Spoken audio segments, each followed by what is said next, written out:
Here's why I don't believe in progressive overload. One of the main reasons I started lifting was to grow my legs. I hated how skinny they were and I was always super insecure about them. And I'd heard someone on Instagram say, if you can hack squat 2 times your body weight for 10 reps, you must have big legs. So I went and bought a hack squat and shoved it in my little attic gym. And every week I went up and added an extra 5 kilos and fought for another rep. My form was spot on and I was getting a full range of motion. But 6 months later, when I finally loaded up 160 kilos, I had to use blood flow restriction bands to numb the knee pain. And on every rep, I barely felt it in my quads. But I did manage the 10 reps. And when I finished the set, I lay down on the floor to unwrap my knees and looked down at my legs and realized that they'd barely fucking grown. I'd gotten so much stronger, but not any bigger. And it felt like the last 6 months were just a total waste of time. So I changed my approach and I stopped blindly chasing weight. And I started really hunting stimulus instead. And in just 10 months after that, I added 8 centimeters to my quads, using half the weight I was before on the hack squat, training my legs less times per week, and sometimes literally just using my body weight. And that's why I don't doubt progressive overload makes you stronger, but a progressive stimulus is what you need to get bigger. So you just assume muscle growth occurs in a linear fashion and is 100% proportional to the increase in weight you're lifting on a particular lift without actually measuring your quads during those first 6 months. And then you actually dialed in your technique, placed the tension where it's supposed to be on the targeted muscle group,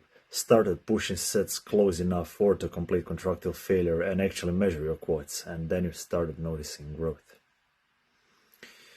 Where the fuck do you even find those dipshits? Just in case you didn't understand what actually happened, you started applying progressive overload properly by placing the tension on the actual targeted muscle group, pushing sets close enough to contractile failure and taking actual measurements, tracking tangible results, while ignoring any growth that might have occurred previously.